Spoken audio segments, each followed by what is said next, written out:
வரவேற்பு நிகழ்ச்சிக்கு உங்களை வரவேற்பது கோபாலகிருஷ்ணன். பரதக்கலை ஆதிக்கலையாக கருதப்படுகிறது.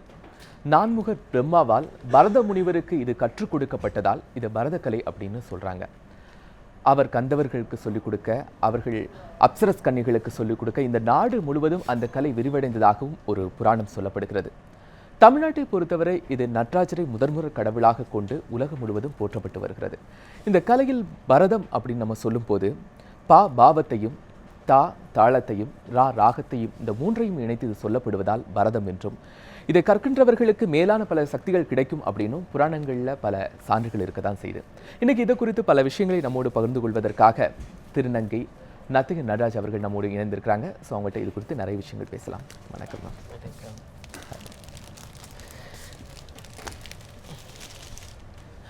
பரதக்கலை அப்படின்னு நம்ம பார்க்கும்போது அதற்கு முதல் கடவுளாக பார்க்கக்கூடிய நடராஜர், அவருடைய ஆருத்ரா தரிசனம் கிடைத்த நாள் இன்னைக்கு.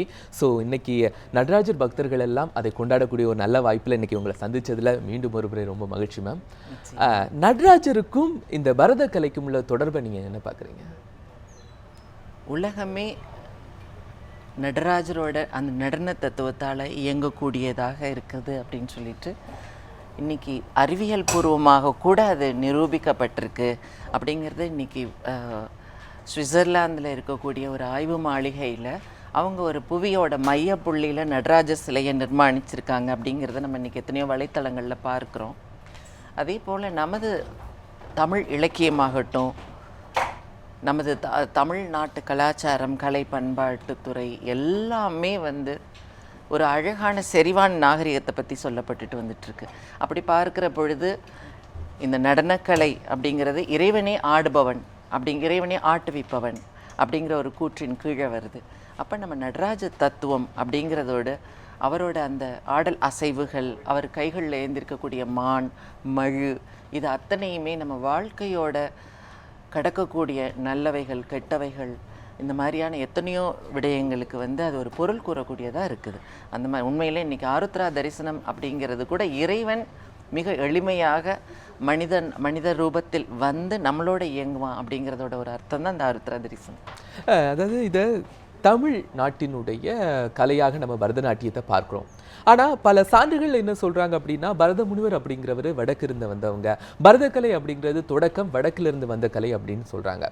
அது எப்படி தமிழ்நாட்டினுடைய கலையாக நம்ம இப்போ பார்த்துட்ருக்குறோம்? இதுக்கான தொடர்புகள் எப்படி இருக்குது? அதாவது நம்ம இப்போ உள்ள இது நிறைய ஒரு முரண்பாடான கருத்துக்களும் அல்லது ஒரு விவாதத்திற்குரிய ஒரு விடயமாகவும் இது இன்றைக்கு வரைக்கும் இலக்கிய ஆர்வலர்களால், வடமொழி இலக்கிய ஆர்வலர்களாகட்டும் அல்லது தமிழ் இலக்கிய ஆர்வலர்களாகட்டும், அறிஞர்களாகட்டும், அவங்களால பார்க்கப்பட்டு வந்துட்டுருக்கு. இப்போது ஏதோ ஒன்றுமே இன்றைக்கு நம்ம மக்கள் மத்தியிலேயோ அல்லது நம்ம ஒரு ரசிகர்கள் மத்தியிலேயோ கொண்டு போய் ஒரு அடிப்படை ஆதாரங்களோ அதற்கான ஒரு சான்றுகளோ இல்லாமல் நம்ம கொண்டு நிலைநிறுத்த முடியாது. அப்படி பார்க்குற பொழுது நமக்கு தொல்காப்பியத்தை மேற்கோள்கள் காட்டலாம். நம்ம இப்போ பரத சாஸ்திரம் பரத முனிவரால் இருந்து வந்தது அப்படிங்கிற ஒரு விவாதம் அப்படிங்கிற சூழலுக்கு இன்றைக்கு கடவுள் மறுப்பாளர்களும் இருக்காங்க, கடவுளை ஏற்றுக்கொள்பவர்களும் இருக்காங்க. கடவுள் அப்படிங்கிறது ஒரு காணப்பட முடியாத ஒரு பொருள், உணர்வால் உணரக்கூடிய ஒரு பொருள் அப்படின்னு சொல்கிற பொழுது அதை பக்தியில் ஈடுபடக்கூடியவங்க கடவுளோட அந்த தனக்கு அப்பாற்பட்ட ஒரு சக்தி இருக்குதுன்னு சொல்லிட்டு கடவுளை ஆராதிக்க விரும்புகிறாங்க.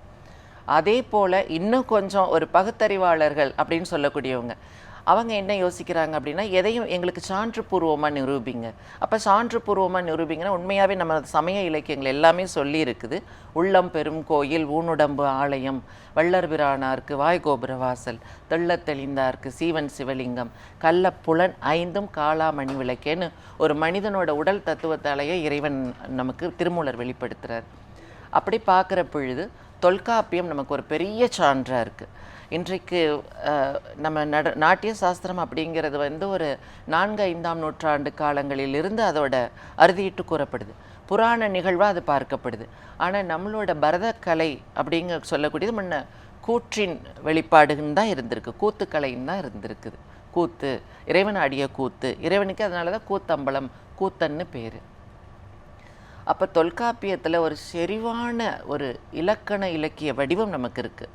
நம்மளோட மொழி தமிழ்நாட்டில இருந்து தான் இந்த பரத கலை உருவாகிச்சு அப்படிங்கிறதுனால நிச்சயமா. ஏன்னா நான் வந்து பரத முனிவரை தெரிஞ்சுக்க முன்னாடி நான் கேட்டது முழுவதுமே வந்து எனக்கு தமிழ் இலக்கியங்களை படித்து தான் நான் என்னையவே ஒரு திருநங்கை நடன கலைஞர் என்னோட பங்கு என்ன அப்படின்னு சொல்லி நான் ஆய்வு பண்ண முற்பட்ட பொழுது தான் எனக்கே புரிஞ்சுது அந்த திருநங்கை கூட ஒரு அழகான ஒரு கண்ணோட்டத்தில் நம்ம இலக்கியங்கள் பார்த்துருக்கு, போற்றி வந்திருக்குங்க.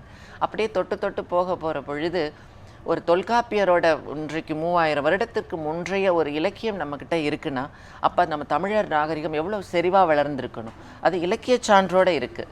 இப்போ நீங்கள் இலக்கிய சான்றை ஒத்துக்கொள்ளுவீங்களா, அல்லது செவி வழி செய்தியான ஒரு விடயத்தை ஒத்துக்கொள்ளுவீங்களா, அல்லது காலத்தால் எது முந்தையது பிந்தையது என்ற நிர்மாணத்துக்கு வர்ற இல்லை, நம்ம செவி வழி செய்தியாக நம்ம ஒன்று பார்க்குறோம், புராண வழி செய்தியாக ஒன்று பார்க்குறோம். இருந்தாலும் பரதக்கலையை என்ன சொல்கிறாங்க அப்படின்னா, இதற்கு முன்பாக தமிழ்நாட்டிலும் இருக்கட்டும் இந்திய அளவில் இருக்கட்டும் தேவதாசி முறைகளில் அவங்க ஆடிய சதுராட்டத்தினுடைய ஒரு வடிவமைக்கப்பட்ட நெறியான வடிவத்தை தான் நம்ம பரதக்கலையாக நம்ம பார்க்குறோம்.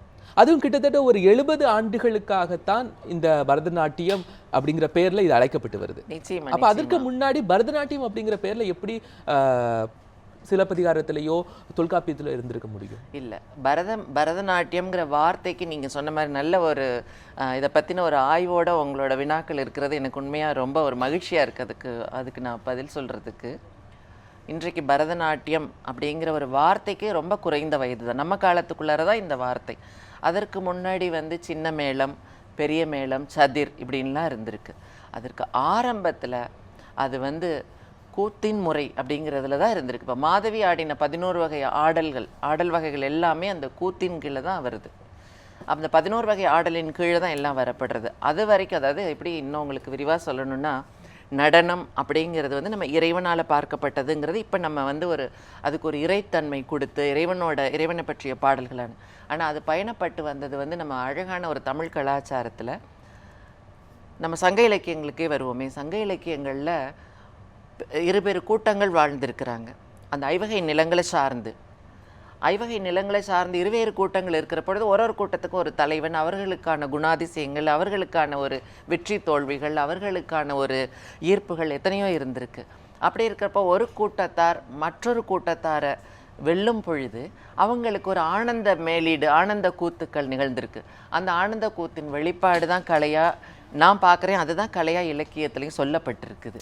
நிச்சயமா அது ஒரு ஆனந்தத்திற்காகத்தான் சிவபெருமானை ஆடியதாக. நிச்சயமா ஒரு தலைவனை வந்து அந்த தலைவனை வந்து அவங்க போற்றி புகழ்ந்து அவனோட வீரம் பராக்கிரமம் தனக்கு ஏற்றுக்கொள்ளப்பட்ட ஒரு தலைவனை அவங்க போற்றி இருக்கிறாங்க. அதே தலைவனுக்கு வந்து மிகுந்த மரியாதைகள் கொடுக்கப்படும் பொழுது அடுத்து வரக்கூடிய காலகட்டங்களில் 2ஆம் நூற்றாண்டில் நமக்கு சிலப்பதிகாரம்னு ஒரு இன்னைக்கு உலகம் முழுவதும், நம்ம தமிழகம் மட்டும் இல்லை, இந்தியா மாத்திரமில்லை, உலகம் முழுவதுமே ஒரு வரலாற்று சான்றா போற்றி பாதுகாக்கக்கூடிய அந்த தியேட்டர் ஆர்ட் அப்படின்னு சொல்லக்கூடிய அரங்கக்கலைக்கான முழு பரிமாணங்களையும் நம்ம சிலப்பதிகாரம் சொல்லுது. சிலப்பதிகாரத்தை நீங்கள் படிக்க ஆரம்பிச்சிங்கன்னா அதில் மாதவி ஆடின 11 வகை ஆடல் வகைகள் எப்படி பயிற்சி பெறணும், ஒரு நடன கலைஞருக்கான உணர்வுகள், உடல், மனம் எல்லாம் எப்படி இருக்கணும், எப்போ அவங்க வந்து அந்த ஆடுவதற்கான தகுதிகள் அவங்களுக்கு வருது, இது அத்தனையுமே சிலப்பதிகாரத்தில் ரொம்ப பெருமையாக சொல்லப்படும். அதாவது ஒரு நாட்டிய கலைஞராக இருந்து இலக்கியத்தில் நீங்கள் இந்த அளவுக்கு பேசுகிறீங்க அப்படிங்கும்போது ரொம்ப ஆச்சரியமாக இருக்குது.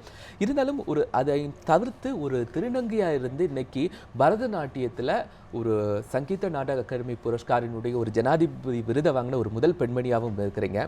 இன்னொரு விஷயம் உங்களை பற்றி கேள்விப்பட்டது, அதாவது ஒரு பரதநாட்டியம் அப்படின்னு நீங்கள் ஸ்டேஜுக்குள்ளே போயிட்டீங்கன்னா உங்களையே மறந்து நீங்கள் செய்யக்கூடிய அந்த நளினங்களாக இருக்கட்டும், அந்த முத்திரைகளாக இருக்கட்டும், ஒவ்வொருத்தரையும் பிரமிப்படைய செய்யும். எங்களுக்காக ஒரு சில முத்திரைகள். நான் முத்திரைகள்னு சொல்கிறத விட நான் உணரக்கூடியதை சொல்கிறதே கூட அபிநயமாக எல்லாருமே புரிஞ்சுக்க முடியும்னு நினைக்கிறேன். ஏன்னா மிக சமீபத்தில் என்னோடய வெளிநாட்டு பயணத்தின் பொழுது ஒரு ஆங்கிலேய நிருபர் உங்களை போல் என்னோட பேட்டியப்போ கேட்டாங்க, நீங்கள் வந்து ஒரே வரியில் நீங்கள் என்னவா இருக்கீங்க, எப்படி நடனம் உங்கள் உயிருக்குள்ளே ஒட்டியிருக்குன்னு சொல்கிறீங்க அப்படின்னு கேட்டாங்க. நான் சொன்னேன், உலகத்திலேயே மிக அதிகமான ஒரு மயக்கம் தரக்கூடிய போதைப் பொருளை உபயோகப்படுத்தக்கூடியவன், அவனை கேட்டிங்கன்னா அவன் இதை விட உலகத்தில் ஒரு மயக்கமே இருக்க முடியாது, என்னை விட ஒரு மகிழ்வான ஆள் இருக்க முடியாது அப்படின்னு சொல்லுவான். என்ன கேட்டிங்கன்னா அவனையும் என்னோட நடனத்தால் நான் விஞ்சிட்டேன்னு நான் சொல்லுவேன். ஏன்னா நான் ஆடுற பொழுது எனக்கு ஆரம்ப காலகட்டத்தில் என்னோடய நடனம் வந்து என்னோட அடையாளத்துக்கு இந்த சமூகத்தில் நானும் ஒரு அங்கம் அப்படின்னு நிரூபிக்கிறதுக்கானதாக இருந்தது. அதன் பிறகு பொருளாதாரத்தில் நான் என்னை நிலைப்படுத்திக்கக்கூடியதாக இருந்தது. அதன் பிறகு பெயர் புகழுக்காக ஆடினதாக இருந்தது. உண்மையில் சொல்லப்போனால் இது எல்லாத்தையும் என்னோடய வெற்றியில் அடைஞ்சு இப்போ தான் நான் என்னோடய ஆன்மாவுக்கான நடனமாக ஆடுறேன். அந்த ஆடுற நடனம் எந்த இறைவனாக இருக்கட்டும், சிவனாக இருக்கட்டும், விஷ்ணுவாக இருக்கட்டும், அல்லது இயற்கைகளாக இருக்கட்டும், அல்லது சமூக அறிவியலாக இருக்கட்டும், எதுவாக ஆடினாலும் நான் அதுக்குள்ளே அந்த பாத்திரமாக ஒன்றி போகிற பொழுது நான் என்ன மறந்த ஒரு மயக்க நிலை. உண்மையிலே அது வந்து என்னால் விவரித்து சொல்ல முடியலை. அந்த மாதிரியான ஒரு மகிழ்வு என்னோட நடனத்தில் நான் உணர்றேன். நான் நினைப்பேன் இதை ரசிகர்கள் உணர்ந்தாங்களான்னு. அவங்க எழுந்து நின்று கைத்தட்டல் கிடைக்கிற பொழுது தான் நானும் இந்த உலகத்துக்கு வர்றேன் நிகழ்ச்சியோட முடிவில். அப்போ தான் எனக்கே தெரியுது நான் நினச்ச இலக்கை அடைஞ்சிருக்கேன் அப்படின்னு சொல்லி.